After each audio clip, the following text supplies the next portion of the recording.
NZ Aerosports, Icarus Canopies, now Gyro. That's right, we've rebranded, and Gyro is our next generation. It honours our founder, as that's the name we knew him by, but Gyro also marks the start of a new chapter. And not to be biased, but it's going to be fucking epic. Long story short, we're more us than ever. So if you're new to the sport, or even a Sky God Ninja Turtle, welcome. I think our valiant leader Lucy, Gyro's daughter, says it best. And we still got that fuck yeah attitude. Rebrand! Woo! Rebrand woo indeed, Lucy. Anyway, head over to gyro.com for more info and get amongst you legends. I was 19, broke, unemployed, and sold my girlfriend's canopy for drug money. So I thought I better sew her a new one. What a sentence, and what a story. This describes the humble yet outrageous beginnings of NZ Aerosports, the home of Icarus Canopies, in the words of our founder himself. From getting a paratrooper toy from his mom, watching parachutes at the DZ as a 6-year-old, jumping off the wharf with a parachute made from bed sheets, doing his first jump at 16, sewing his first canopy on a borrowed machine at 19, and starting to sell parachutes out of a garage in 1986, Paul Gyro Martin had an undying love for the sky. Our company started with one man with the wildest of spirits and a true blue sky dream, a renegade. In the time that Gyro created and ran the Icarus Canopies brand until he passed away in 2017, he pushed everything he had to its limits. We miss him, and we always will. Gyro is the next generation of NZ Aerosports. It honors our founder, of course, because it was the name we all knew him by, but Gyro the rebrand also marks the start of a new chapter, our next jump. Gyro is the space between sound and silence, art and science, chaos and calm. Gyro is a state of epic tranquility that transcends understanding. That moment, in the door, in free fall, mid-swoop, where nothing but the present exists. A perfect balance of euphoria and thrill. Gyro captures our passion for flying and our commitment to designing break-the-fucking-rules canopies that deliver pilots pure, wild flight. Hey gang, so I got a new book out. It's called The Upside of Fear, and it's exactly what you think it's about. It's about the good side of, well, getting scared. In it, we talk not only about the science and biology behind fear, but the psychology as well. And it's not just coming from me, it's coming from some of the best in the sport. Omar Alhigelan, Jeff Provenzano, Maxine Tate, and so many more have contributed their sometimes terrifying stories to the book to help you overcome your fear. So head to the lunaticfringepodcast.com. You're going to find the link to the book there, as well as the other books. It's available in ebook, paperback, hardback, and audiobook right now. Coming straight from the cockpit, it's another episode of Lunatic Fringe with the fucking pilot.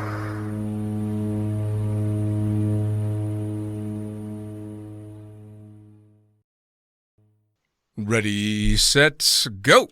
All right, back in the can with another edition of Lunatic Fringe Into the Void, and I've gotten really used to doing it this way. It seems to work best. Let's just jump into it. Who the fuck are you? What do you do? Hi, I'm Jarno Cordia, originally from the Netherlands, these days living in Switzerland since about 2 years now.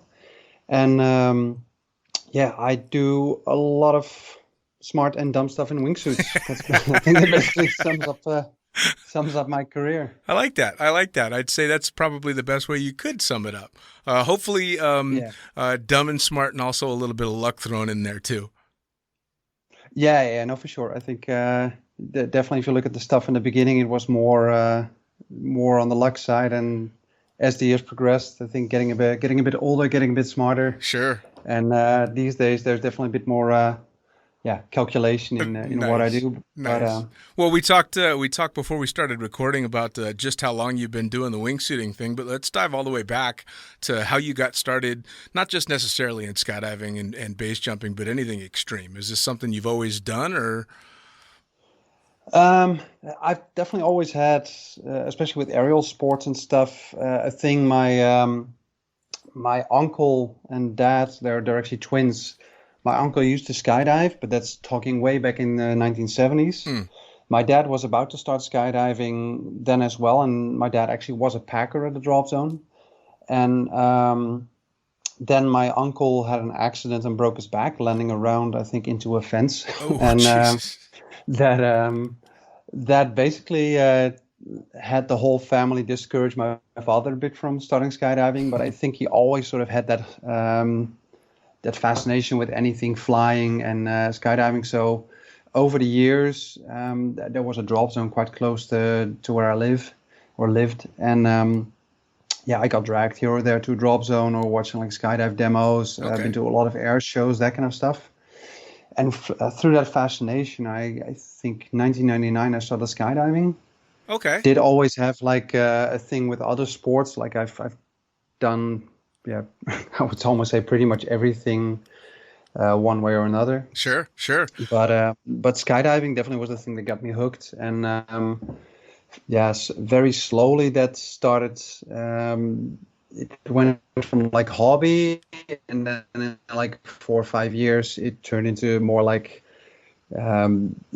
part-time work almost. Sure. And then from there, it went from worse to worse until it actually developed into like a full-time job. Sure. Now, was there resistance in the family, especially considering your uncle broke his back doing what you were now pursuing? Was your family going, "Hey, whoa, what are you doing?" I think from my mother's side, there was definitely when I had like 15 jumps and I started doing like two ways and that kind of thing. I sort of got the question like, are you sure you want to like already start now making it more and more crazy, jumping with other people and stuff? But at the same time, she was the one, she's quite a good seamstress and has actually helped with adjusting a few wingsuits and stuff over the years as well. But I think when I had like 30 jumps, she actually made my first jumpsuit. So there, I think from the family side, there's been nothing but support always. And I think in general also. Isn't it funny how you get pushback from the family initially, but inevitably they end up either at least accepting it, but most of the time, like bragging about it to other people that their crazy son does this or that or the other thing. So what they were so resistant to, next thing you know, they're like secretly bragging to all their friends. Yeah. And at the same time, it's sometimes very sort of fun, humbling, where you post something on Instagram or something that you think looks very cool. And then like your mom is the first to comment like, are you being careful or something?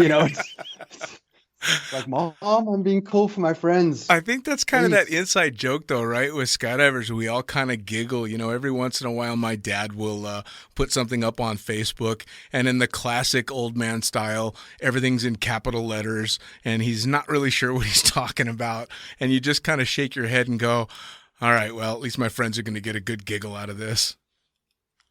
Yeah. No, I think in general, even though, it's there, I think it's good to have a lot of people around you that sort of keep you grounded in that stuff, because it's, you can be a very famous person in the sport, but the moment you take one step out of a drop zone, there is not a single person that knows who you are or thinks of you as anything else but like a lunatic that is dealing with some suicidal issues. So. Right. That was always one of the things that used to come up too, and people would bring up, what's the end game in skydiving, and what successes do you think you're going to get out of this? Because you're the best at this super obscure thing that you do, and people can't figure out why you do it in the first place, and it's very difficult to explain to people that don't jump. No, and I think even inside the sport, like the motivations vary a lot. For some, it's really just an escape from like their normal thing, or even I think maybe to some a way to be special in a way that they're perhaps not in their normal day job or life. Sure. But I think for me the main attraction is actually just having goals in what you do, be it competitive or be it like in personal skills. So for me, most of the flying that I have to actually say we do as a team. Because I would really say 99.9% of all the jumps I do at the moment with Jenna, who's basically like my partner in or really everything I do.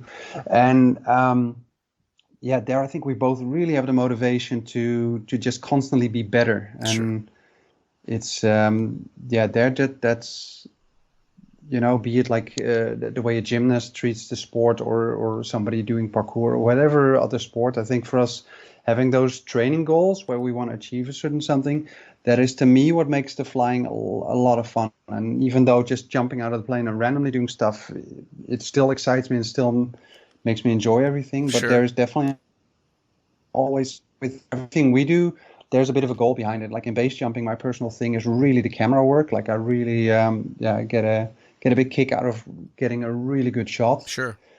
And yeah, we and I think the weird thing is, like, I think to a lot of people that kind of focus on actually treating it always as like training, almost like the way like a swimmer trains for the Olympics. Sure. But I think to us that training is actually what the fun is. And even though like when we go to the wind tunnel in Sweden, the wingsuit tunnel, and we during like the week that we coach there, we always try to at least fly an hour or 2 hours for ourselves as well to train, to keep the skills up, so we have stuff to teach. Sure.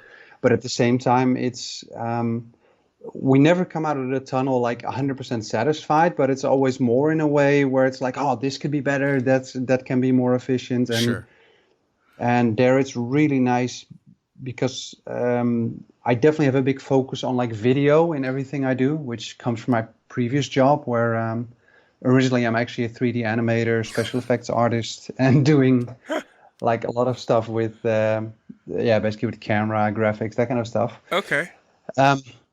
So yeah, basically there is almost not a thing that I do that is not on camera, which is funny because Jenna has the complete opposite thing. She's really about enjoying the jump and really Sure. doesn't give a hoot about what is on video. Sure. Which definitely has been a thing that I sort of also had to learn and actually now enjoy a lot more. Like most of the base jumps we do are completely without cameras. Sure. Well, now when you got started in the sport, you obviously, if you are a 3D animator and have some serious education behind you, you were doing other stuff besides just jumping out of airplanes. So how did that all blend together when you started jumping? Apparently you were going to school and all this. So how'd you end up just jumping off cliffs and shooting videos? Well, actually, I started jumping. I have to do the math, but yeah, basically judging the gray hairs, I think I'm quite old at the moment.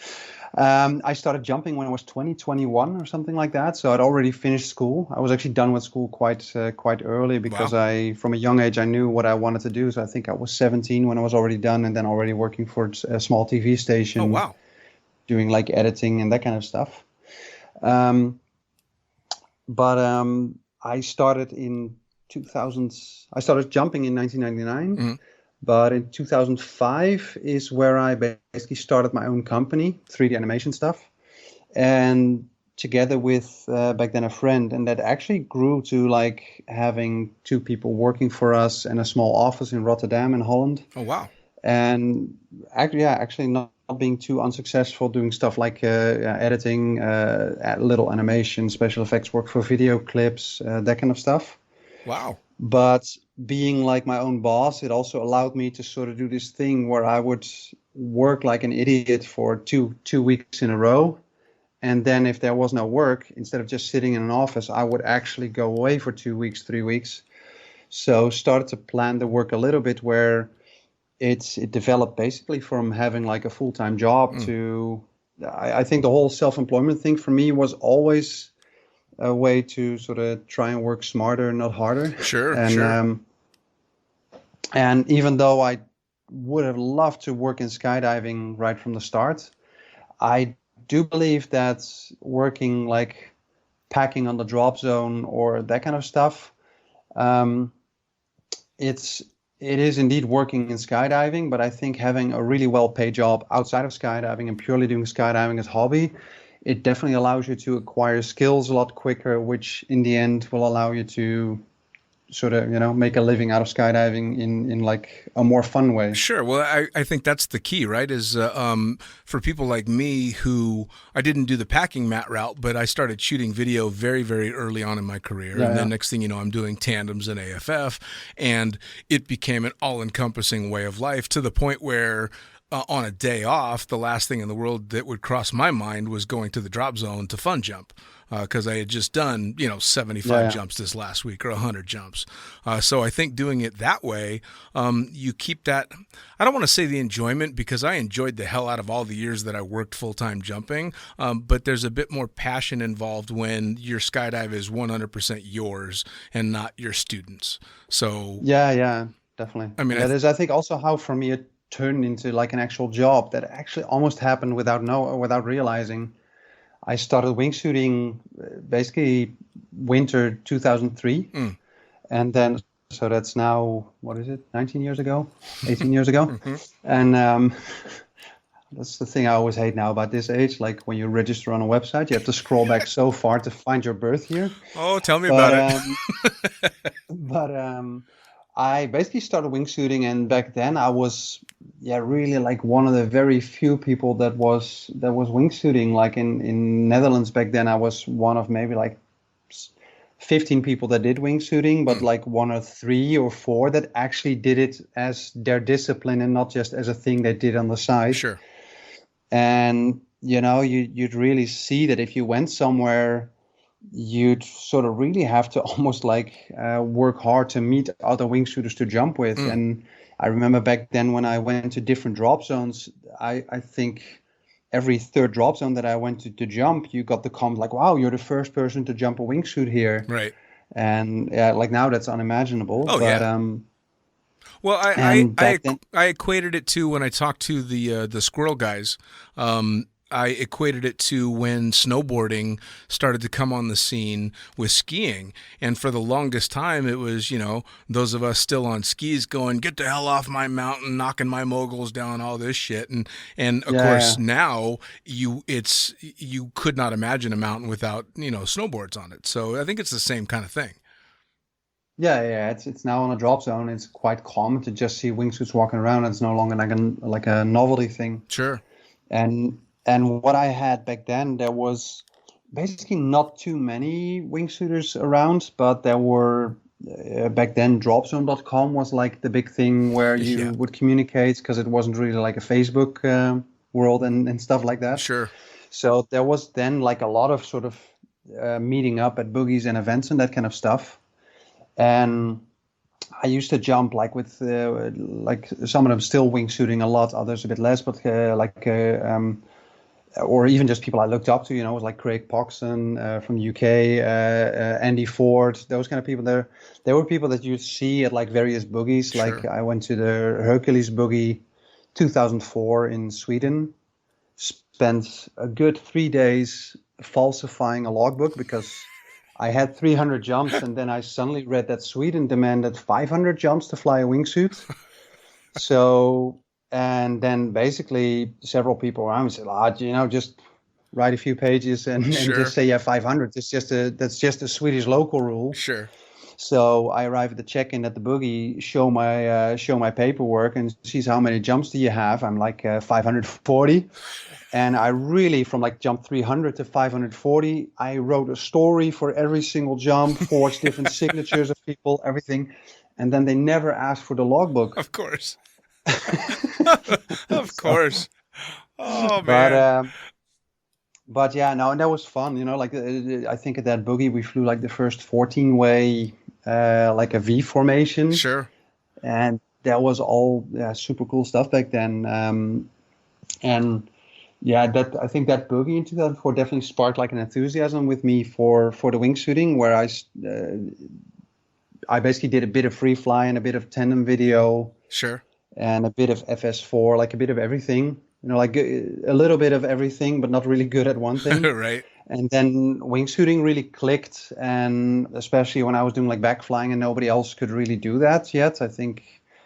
And then also like jumping with Andy Ford in Sweden, there was definitely like, so somebody else having like a similar amount of fun with the wingsuits.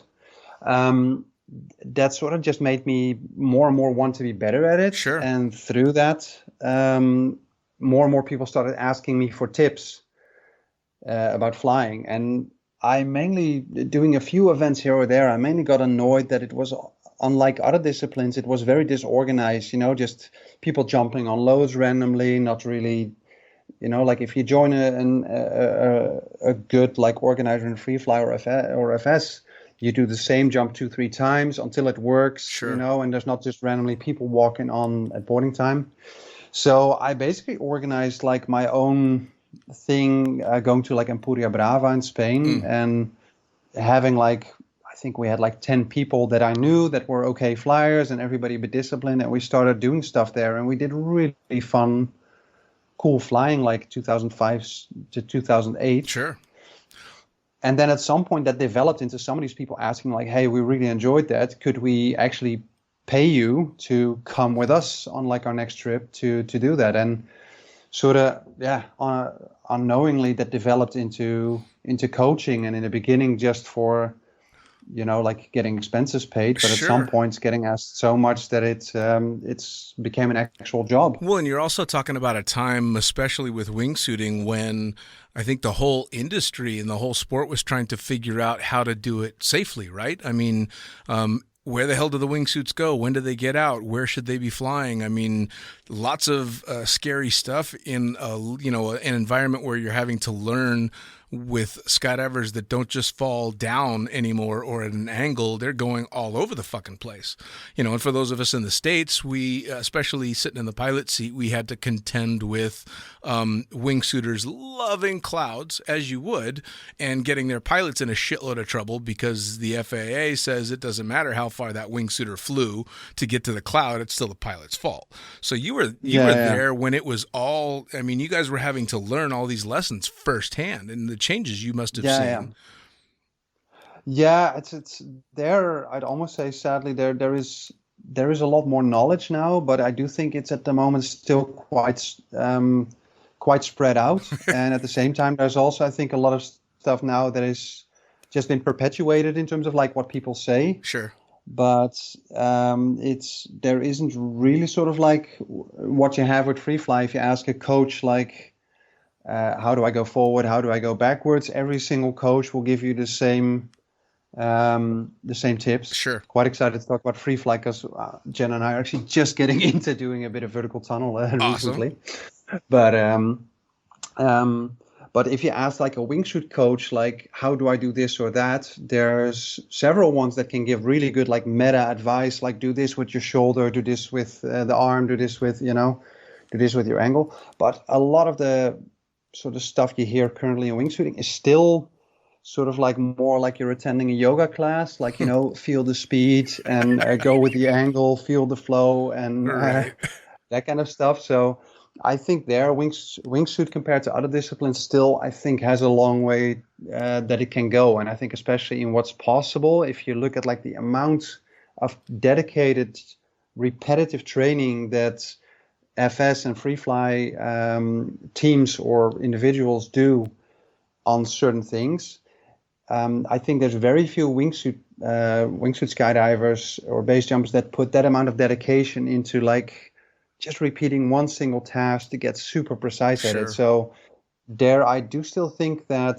wingsuit now is at a point where free fly was 20 years ago. And I still think if we could fast forward 20 years, it probably still has a very long way to go. And I don't mean that we're now in the Stone Age. I just mean that I think there's still so much room for growth. I think what you can do. I think the progression's just going to continue. I mean, as an outsider, I've seen it just, these huge strides, at least to me.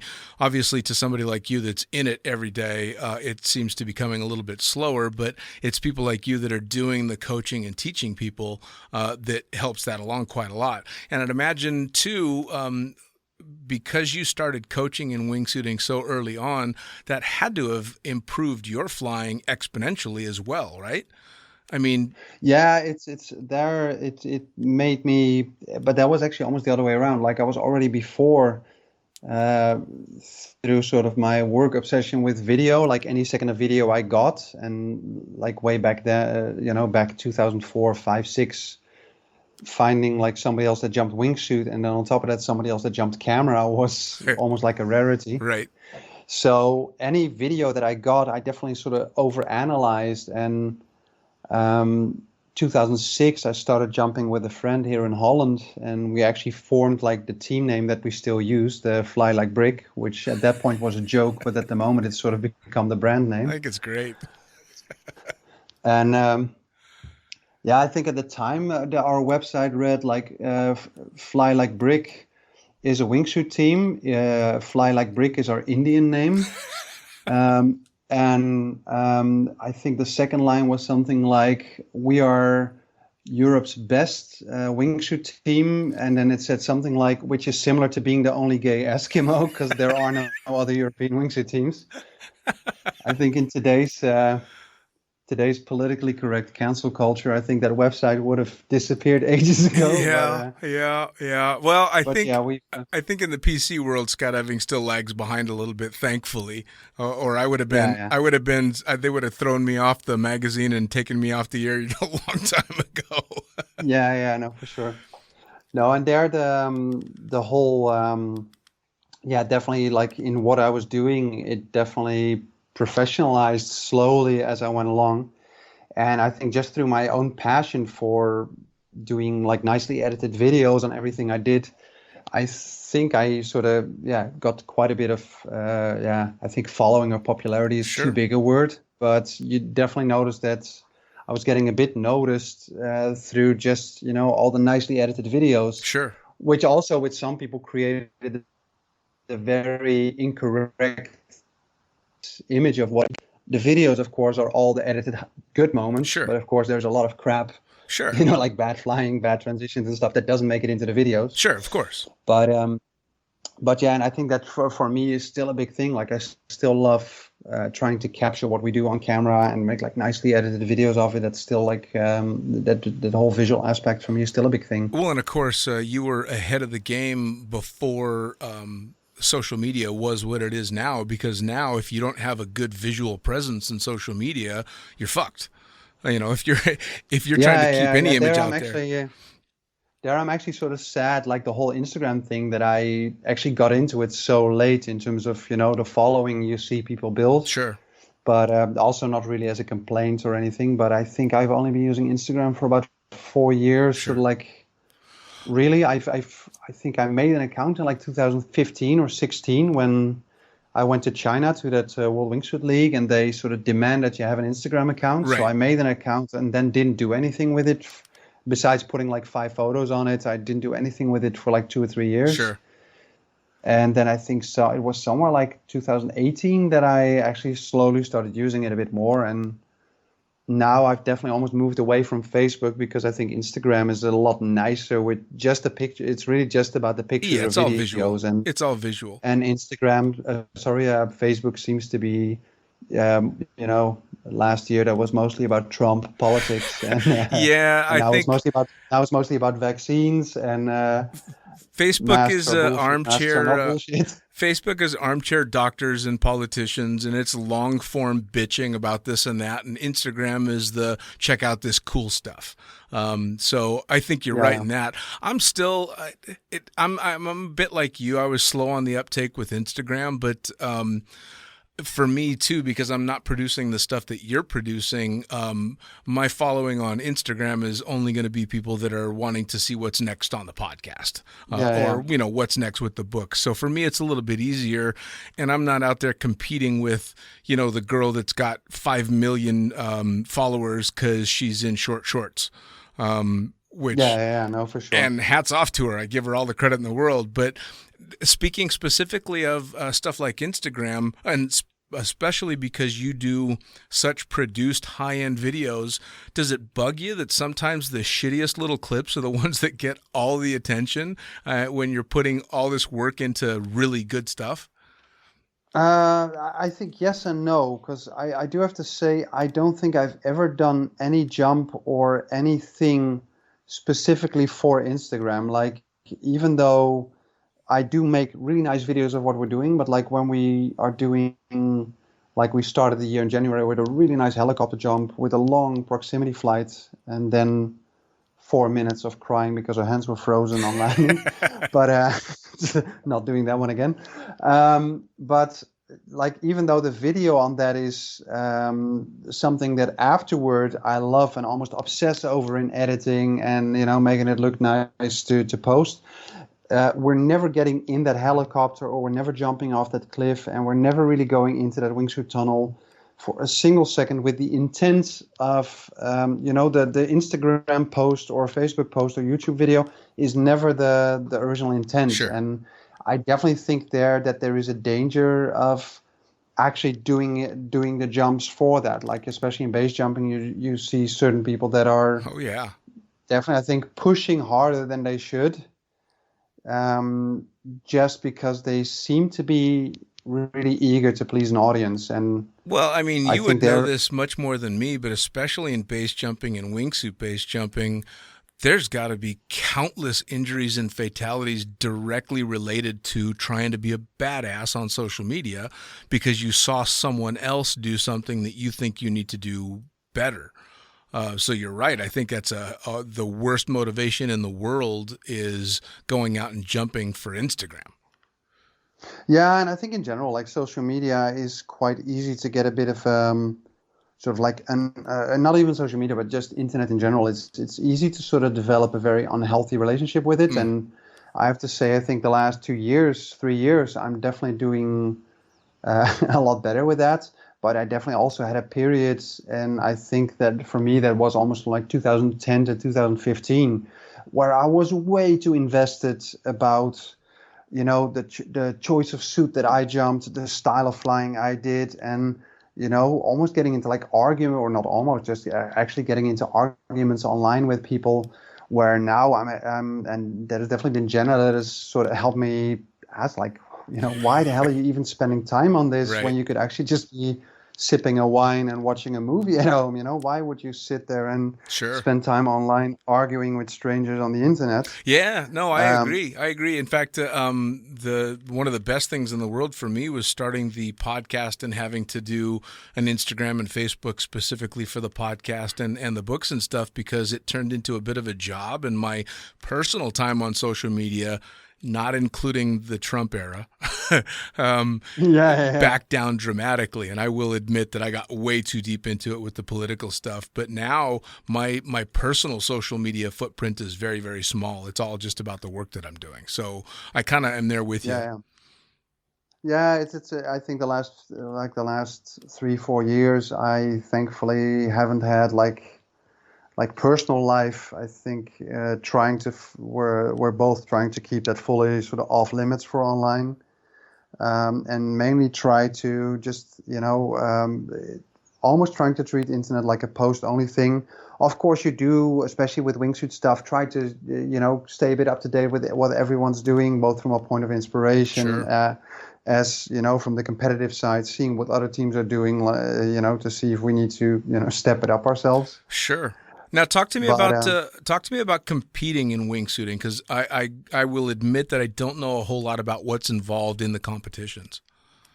So the competitions, there've basically been all kinds of competitions from the get-go in wingsuiting. Various competitions, even some formats that are no longer there. One of the very first formats was, of course, the whole competitive flying thing with the GPS. And that was also something that in the beginning I definitely was a bit more invested in, because I really, there's definitely, I definitely have a bit more of a nerdy side than Jenna has in the team when it comes to like all that GPS stuff. But around 2008, we came up with like a competitive format for acrobatics, which was basically a bit copied from like free fly. So two competitors, and then one cameraman, and having a set of simple figures. And the first competition we organized in Skydive Spa in Belgium, and that was actually attended by like Tony from Tony Suits, Robert Pechnik from Phoenix Fly, and Nice. And that was a really super nice event, because I think there was I think we had something like 10 teams or 11 teams in total, and Wow. and yeah, everybody was there. There was not a single thing. Everybody saw it as a fun thing instead of as a competitive thing. And that event basically was organized annually, sort of as the international acrobatic wingsuit competition. Nice. It originally was called the Artistic Wingsuit Competition, but then once in, I think, 2015-16, slowly that process started of trying to get the format accepted into the FAI, or Sure. now the IPC, I think now IFC. Um, parachuting is not modern. Right. It's, but back then, I think the first comment from the ISC was like, please drop the word artistic, because like any discipline that had like artistic stuff in it has had a long history of basically, people arguing about the subjective side of it. Yep. So, Yep. but no, and then that format entered the ISC, and slowly like the acrobatic competition started. It did cause a big drop in participation because it was such a small discipline. A lot of the teams entering were actually mixed nationalities. And of course, ISC, it needs to be one nationality. And that actually meant that after all the work I put in to actually get it into like an official format or like official acceptance, and together with other people like from the US, Zach Schreudel, which I probably pronounce a bit too Dutch, but or German, but Jacques Schreudel and a few others really put a lot of work into trying to get that format ready for the ISC acceptance. And then at that point, I was no longer allowed to compete in the format because at the time my teammate was Belgium, and even though for me that was a 1.5 hour drive, I wasn't allowed to compete with that guy. Jeez. But somebody that's from Alaska and somebody that's from Hawaii, they're from the same country, so Sure. they're allowed to compete together. But through all kinds of weird travels in life, a lot of bad life decisions, I definitely hit a bit of a low spot in my life, and then actually came in contact with Jenna, who both from the side of jumping really sort of reignited the flame and turned my jumping from doing almost full-time like boogies and things everywhere to mainly doing the work in the wingsuit tunnel, which at that point had just started for about a year. Sure. And together with her, figured out a lot of the stuff that we're actually at right now that's being taught in the wingsuit tunnel. And because I started more and more being with her in Switzerland to the point where, now I'm spending roughly 90% of the year in Switzerland. Sure. Actually was able 2 years ago to start competing for Switzerland. That's been amazing. Actually, sort of being allowed to compete in the format that I sort of had a part in actually developing. Right. After all this time. And Jenna there had exactly the same drive I had in terms of wanting to be better, and we will spend in the wingsuit tunnel sometimes an hour of flying just on getting one certain dock or one certain move like really like tightly into the hand, or like trying to not fly faster but trying to fly like cleaner and more effective and just getting better, and that whole sort of competitive drive has been amazing. And I think at the moment in the current state of the world, both of us are equally frustrated because we love the wingsuit tunnel, but we're both aching to really go somewhere and do like a good 100 jumps to actually, start training for the Mondial, which hopefully is happening this August. Yeah, hopefully. Now, in regard to the tunnel, before we started recording, I had said that I still have yet to put on a wingsuit and get out and jump. And you kind of laughed and said, yeah, don't, just come to the tunnel. So tell me about the tunnel and why the tunnel would be, for anybody that's listening that's like me, that maybe has been jumping a long time but has never put on a wingsuit. Why is that tunnel a good way to start? Well, I think two things. Like, I think one, if you suck at FS, you get coaching. If you suck at free fly, you get coaching. If you suck at a wingsuit, people tell you to buy a bigger suit or a different pilot suit or a different rig or open the corners again. It's a very gear-focused discipline. Sure. And I think the really nice thing about the tunnel is that the slightly scary part of like the wingsuit jumping, where everybody has this fear of like cutaways and other things, even though it's not needed. In the last, like, I've had in 4,500 wingsuit jumps, I've had 2 actual cutaways, and The last one was a good 2,000 jumps ago. It's like it's not needed, but definitely it can be a scary thing. And Sure. I think for a lot of people, it can take the enjoyment out of it the first few jumps. And the wingsuit tunnel, it allows somebody to come there and really just focus on the flying. And then if you actually like the flying aspect, then you can take it outdoors, and then you don't start sort of having to get used to handling all the gear on top of your normal skydive, but you do already have a good background in skills and flying, Sure. where you sort of know what you're doing, when you jump out of the plane. A bit similar to what they these days do with these sort of like pre-AFF tunnel courses. Sure. Well, and I would imagine, though, especially with the wingsuit equipment nowadays, the suits are so fucking high-tech, and they're so impressive with the power that they have. I would think in the real world, not in the tunnel, it would be very easy for someone to get themselves in trouble with a suit that's way too much for what they're capable of handling. Yeah, for sure. And they're... Like there's of course all kinds of set jump numbers, like wait until you got 50 jumps to jump an intermediate suit, wait until you got like a good 200 jumps to jump like an advanced suit. But if all your friends are in a big suit and on the drops and you're just doing solos, then it's quite easy to go there. And I think what the tunnel allows is it does definitely blur sort of that line of like how many jumps do you need to do this and this. But it doesn't really matter if you're flying a small suit or a big suit. You're purely focused on the skill aspect, and if you fly with the right technique, then anything you do works either in a small suit or a big suit. And it definitely, I think, also allows people to sort of skip that phase of needing to do 50 solos to get the basic control, where you do half a dozen to a double dozen jumps to just get used to jumping the suits or two ways. But it allows you then to already have the skill to actually comfortably fly with others and do a lot more creative stuff with the suits, more in the way that you do with free fly or FS.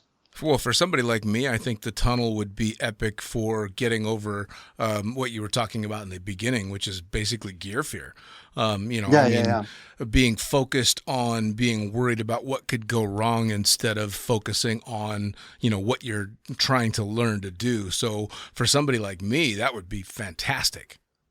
Yeah, we even do stuff like we have like this small dummy belt with a pilot chute handle on it, so you can even do like practice pulls and all the stuff in the tunnel. So it definitely allows you to go through the full, the full aspects of a wingsuit jump, and just get comfortable with at least that side of everything, so that first actual jump is hopefully at least a bit less scary. Sure. Yeah, and absolutely. Yeah, we're definitely seeing that we quite often hear back from like coaches, out there on drops, and to contact us like, we just had this guy that did like 2 hours with you guys, and he just came to the drop zone, and it's like jump 5, he was actually leading like a 4-way on his back, and it's the tunnel, man. That's been a big thing, and it's definitely the wingsuit tunnel.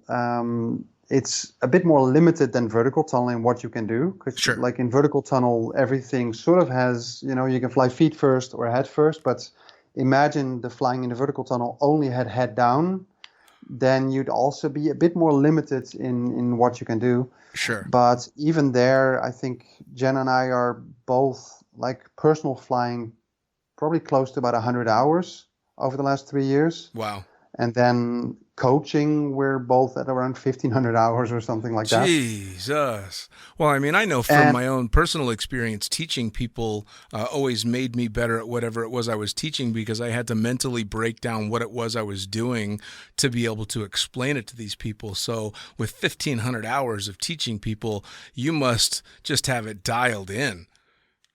Well, it's of course there's also a lot of it is like when you're waiting for somebody to dock, sometimes you're just lying there on your back completely static, holding out a hand, and then, just giving pointers in body position. Sure. But, and of course the thing you have in the wingsuit tunnel, I would say about a third of the coaching we do is actually us walking in the tunnel. But that is also what makes it so much nicer, because like teaching somebody back flying, normally they would jump out of the plane, and if they basically screw up the exit, or they're bending the legs down and they're basically going down, spiraling down like water down the sink, then basically the jump is over. And like in the tunnel, what is so amazing is that Jen and I always teach with two coaches at the same time. And then it's me walking or both walking and like teaching somebody to backfly. I basically hold them by the collar, hold them by one arm, and you put them on the back.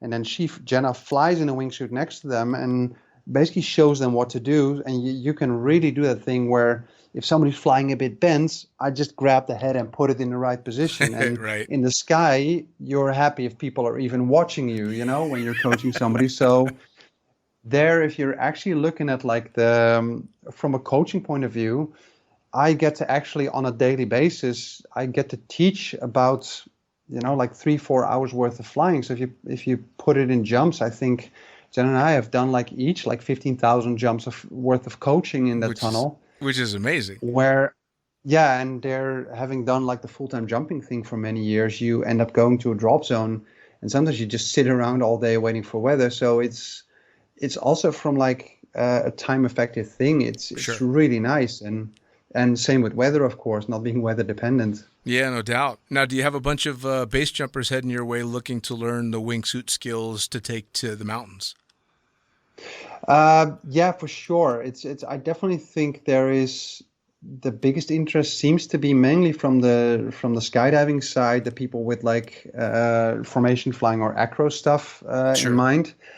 I do think most base jumpers could learn a lot, but I think too many are focused purely on like the performance aspect where, Sure. like the agility side of things, learning to steer with the most minimal corrections, learning to actually fly slow and fast, which some people see as a disadvantage, but actually learning to fly different speeds at the same glide, where in the sky, a lot of people, if they slow down, they start to degrade the glide, and learning exactly where your stall point is, those kind of things I think are actually super valuable. Sure. And especially in exits where, where things are not going fully in control. If you look at some of the other people coaching in the tunnel as well, either freelance or internal, if you see those people skydiving or base jumping, you see that there's a sort of where people are not flailing when things go wrong. It is always in any stage of the jump, base jump or skydive, everything is in control. Sure. And I think there, the amount of flying you can do, it can definitely, and I think especially for base jumping, teach you a lot of stuff about just the really fine skills in Sure. terms of, or the really fine motor skills in terms of control. Sure. Well, I know in talking to Nick Scalabrino and Matt Munting, a part of the reason that they are as successful and as dialed in as they are on a lot of their base jumps is because of the free flying background of Nick. And they jump. They are also, I think, if you're looking at the people that are actually doing the amazing stuff, they are just flying a lot. And like if you look at Matt and Nick, they basically, if they're not on a cliff with a wingsuit, they're on a plane with a wingsuit. Sure. And if they're not doing that, then they're free flying or doing other stuff. But it's in the end, people start, especially in base jumping, a lot of people like they ask me like what my experience was or what Jenna's experience was when we started. And I had about 2,500 wingsuit jumps when I started with base. Jenna had, I think, 2,000 plus, like a good 500 hours in the wingsuit tunnel. And then people say like, holy shit, that's a lot. But if you look at somebody that has like 100 wingsuit skydives or 200 wingsuit skydives and wants to start wingsuit base jumping, imagine entering a martial arts tournament with 3 hours of martial arts experience. Sure. Or running a marathon, and it's like, I've been running like a total of 3 hours in the last few weeks or the last 2 years. Right. If you're looking at actual practice time, regardless if it's skydiving or base jumping, you're not getting a lot of practice time out Sure. of it. And their stuff, be it like skydiving a lot or be it tunnel, I think most of the seasoned jumpers that you'll talk to, they all have an incredible background in either other disciplines, but usually on top of that also wingsuit skydiving. And Sure. it definitely seems to be a bit of a dirty word for some, like, I bet fuck skydiving, I prefer base jumping.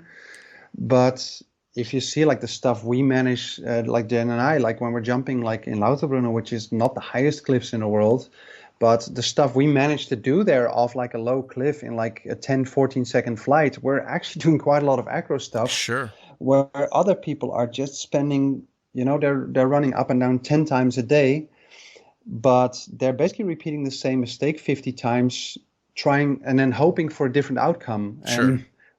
It's there like that. Doing any kind of dedicated training, tunnel or skydiving, it's I think the basis to actually improving. Sure. Well, one of the things that I've seen, and I was lucky enough to talk to Nick and Matt about it, is the progression of the wingsuit base jumping, kind of backing away from the dirty, low terrain flying and more into the technical aspects, not quite down in the dirt and a little bit more off the terrain. Which for people like me who are watching my friends do these things is a nice deep breath I get to take because they're not clipping trees.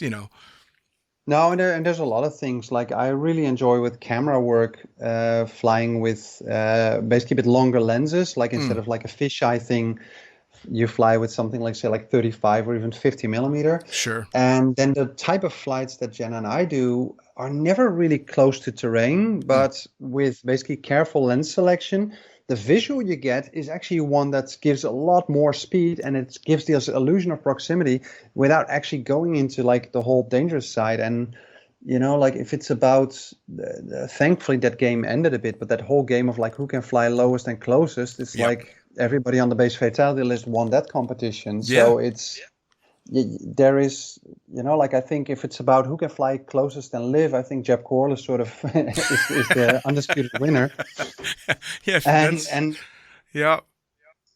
And that and you see that also in what he does. Like he also backed away from that kind of stuff because everybody realized that is a game that's it's a dead end. Yeah, it's like the no pull contests that were before both your and my time.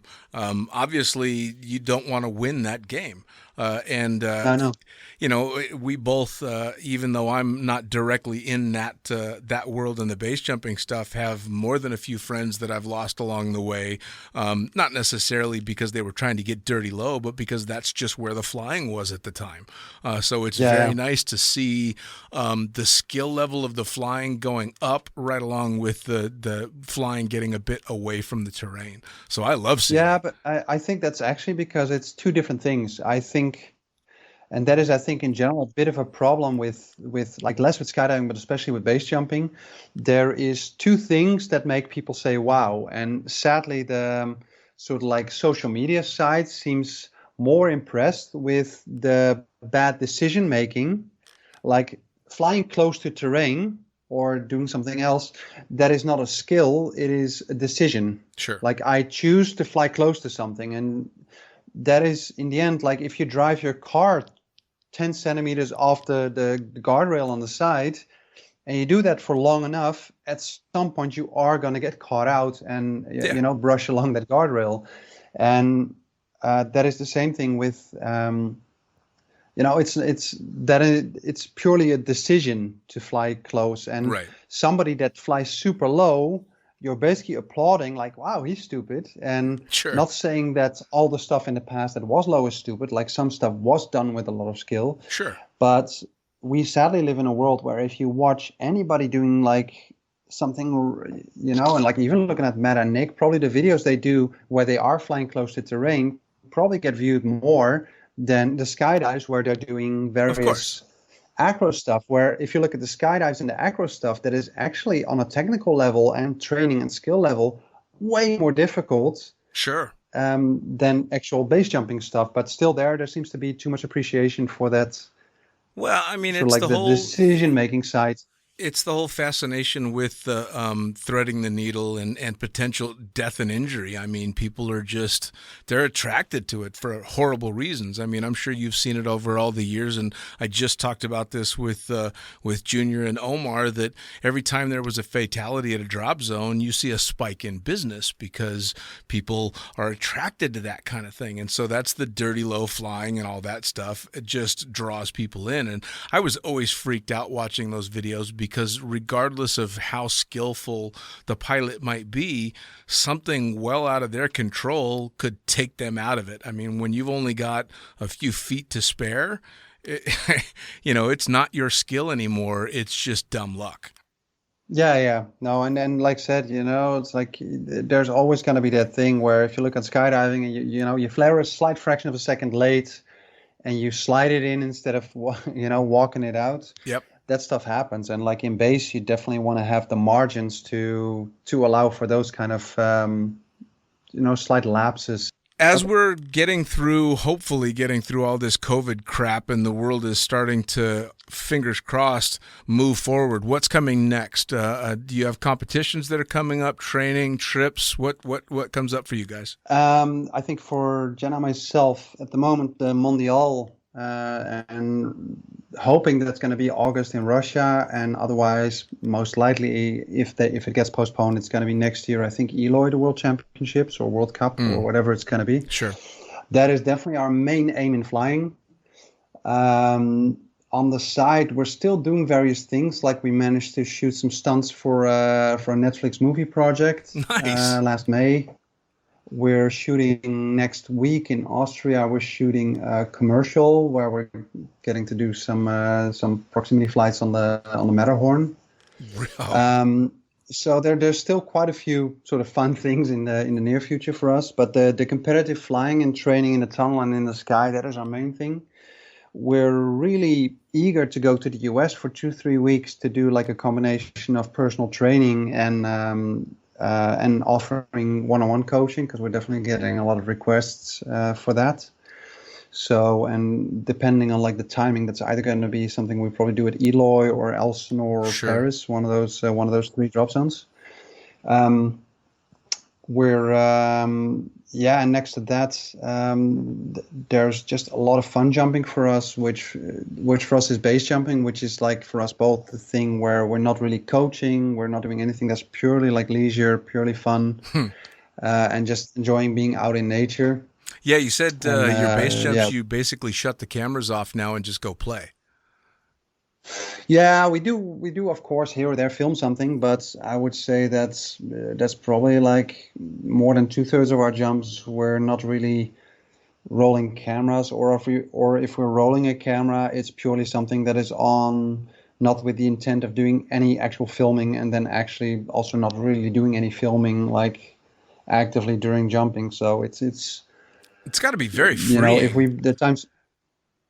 It is definitely, and that is also in skydiving.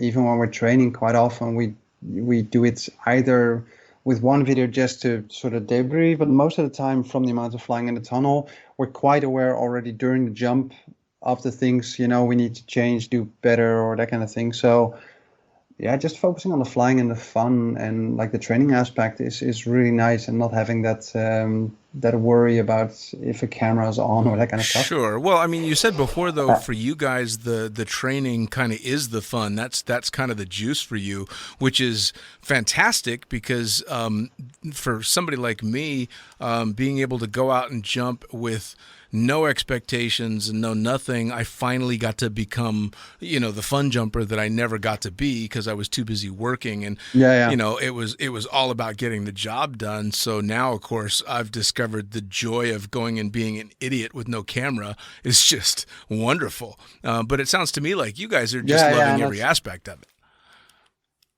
Yeah, 100%. And I did do like in the beginning, like from jump number 400 to 800 or so, I did quite a bit of tandem video, but that purely was for me the joy of doing the camera work in freefall and learning that aspect. Sure. And I never really saw that as a work thing. Like I would have done double the jumps that I did if I could have. Sure. But back then it was only a weekend thing. Jenna did have, she did do like, I think almost 2 years or I think a year and a half actually doing like tandems, and she did a good 300-400. But I think also for her, that sort of like job aspect of it is what made her slowly sort of do that less and less, and also went for the wingsuit stuff. Sure. Basically as like a full on, for us now, it's basically a job. Which is fantastic. Not in the last year, it hasn't been the easiest of jobs. Like thankfully, Sweden has stayed open. Right. Although biggest problem has just been everybody having issues traveling. So it's like we're just now back one day from a camp that we did in Sweden. And I think we're basically seeing not even a fifth of like the customers we normally see, and especially like UK and US not being allowed to travel into Europe at the moment still. Right. That's I think for a lot of people just really annoying, and for us it's just a thing where when we're there, we only have like 2-3 hours to fly during the day instead of like 6 or 8. Right. And yeah, we just enjoyed actually Sweden being open in terms of going to a restaurant. Sure. And we actually did a bit of flying in a vertical tunnel because that's not open anywhere else in Europe. Right. Well, you said you just got back from this trip and you've got like the next 2 or 3 weeks ahead of you with nothing really to do, which is very unusual for full-time skydivers. Skydivers are not used to, all right, sit. No, for sure. They're not. Even if they don't travel, even if it's somebody that's just at their home drop zone, they're not used to, no, stay on the ground, sit there, and just behave yourself. It's a very difficult thing. Yeah, and it made me pick up a lot of stuff that I hadn't done in years, Like I actually been drawing quite a bit again, which was actually something that by profession I was trained to do, but Right. As I got work, I never did it for fun anymore.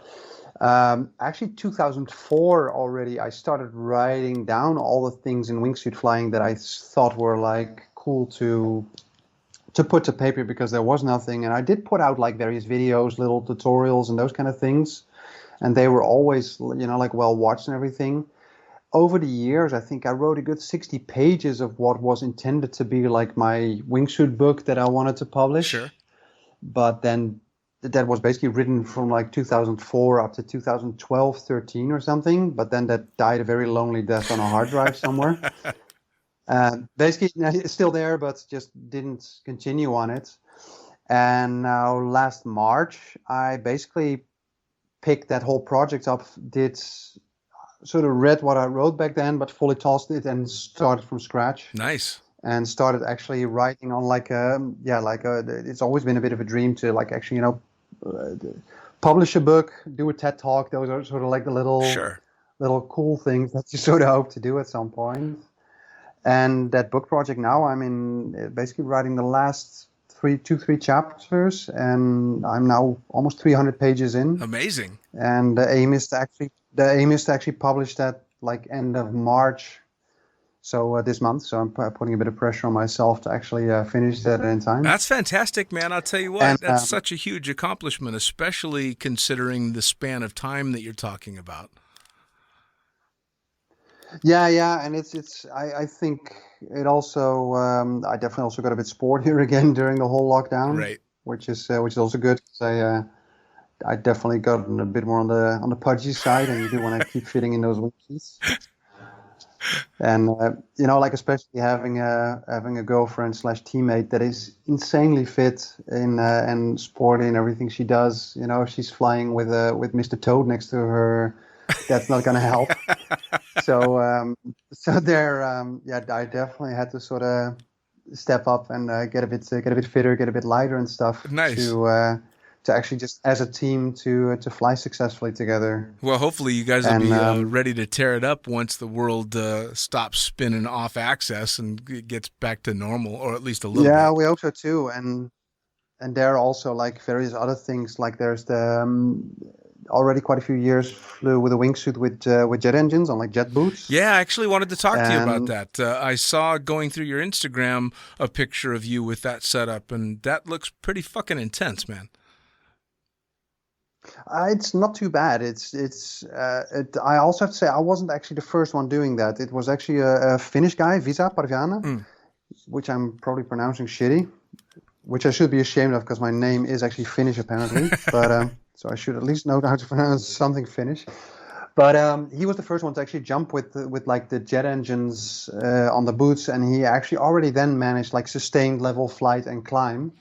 So what I did up to this point was basically copying what he did, but not actually sort of taking the next step yet. So I did in total only 4 flights with the setup because it was quite a pricey thing every time to organize, which thankfully a friend of mine owns a hot air balloon and sort of, sponsored a lot in what I did there. Sure. But we're at the moment through like a company that actually builds acrobatic airplanes, building the next setup, which is essentially going to be like a small, almost think of it like a jet backpack or like a baby version of the Jetman style wing. Okay. That Fred and Vince and Yves Rossi have basically made quite famous. Sure. But my goal is not to basically fly a wing, but I want to actually fly a wingsuit, but just with that push in the back where you can actually fly level and climb sustained. Sure. And doing that with the noise of jet engines. So, and they're, it sounds like a dentist drill from hell when you hear that. It's like those jet turbines, they spin at, I think it's 19,000 RPM. Yeah. And it's an insane sound. Like even 2-3 kilometers away, you still hear that. Yeah, it's got quite a whine to it. I've heard them. And it's I think that's going to be quite cool. So it's the aim is in 2-3 months to start doing some tunnel testing with basically a version of the jet pack without the motors in it. Nice. Then starting some skydives with it also without the motors, and then actually through like end of season to hopefully start. And most of what I'm saying now with the jet stuff it's not the priority. The priority is really competitive training, Sure. and all this stuff is more fun on the side. And that is the aim. So like post World Championships to have that stuff to focus on more. Nice. But then, hopefully also have some very cool stuff to show and do. Well, I'd say you've got a full calendar when it finally opens back up, so that you've got more than one or two things to keep going for sure. So now, no, and they're. I've always been, one of staying busy. For sure. Now, share with everybody your social media, how they track you. Also, tell people how they can get a hold of you for training in the tunnel and kind of following all your adventures. That way they know where they're going. So, for our team side is Team Fly Like Brick, and that is the same on all media. So it's like Facebook or Instagram. If you basically follow Team Fly Like Brick or you check flyLikeBrick.com, you can find all the information about the tunnel camps. We do a camp every month, besides July, August, because then it's just way too toasty in that tunnel, and it's nicer to be outside. Sure. But we're basically open to all levels of flying. So somebody with 0 skydives, 0 anything can come to the tunnels. Somebody with 1,000 wingsuit jumps, and we definitely believe we have something to teach anyone at any level. Check out the dates and the camps and all the info on our website. My personal Instagram is Cordia, which is not Scottish heritage or anything. It's just my middle initials of my middle names. Cool. But Cordia on both Facebook, Instagram, and YouTube, and that's also where you find like all the videos on basically what we're doing. Awesome. Well, I'll tell you what, I can't wait to check out not just the jetpack stuff, but to see you guys get back in the air for competitions, because I know that's what you're chomping at the bit for. So I very much look forward to tracking your progress. Yeah, more than welcome. Again, it's something we just love to do, and the more people we get excited for that, the more the discipline, I think, at an official level can grow as well. Yeah, so more people to play with. The more competition we have, the better. So we hope other people also get into this stuff and make life hard for us. Awesome. Well, hey, I'll tell you, as always, I cannot thank you enough for taking the time to sit down and share some of this with me. We're definitely talking again after you start competing again and get the jets in the air. So thank you so much. More than welcome. And thank you for having me. You betcha. Take care.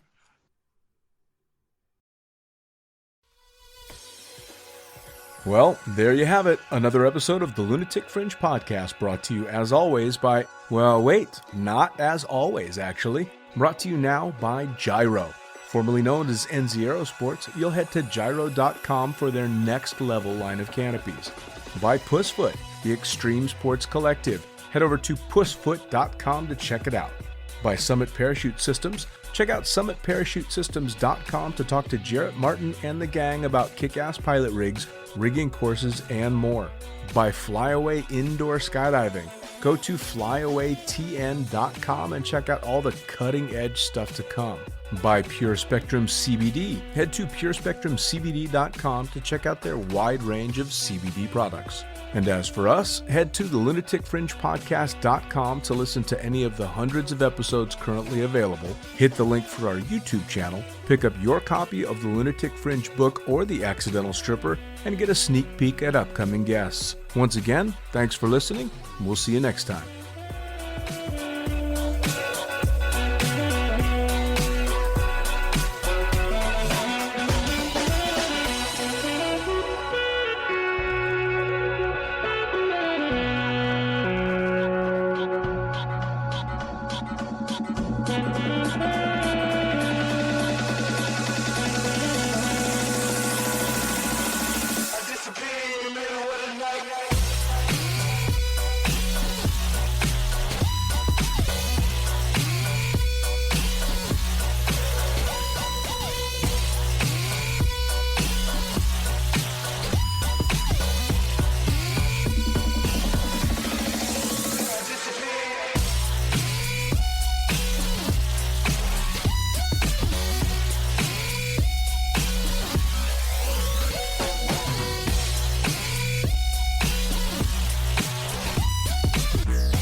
Get on the floor, get on the floor.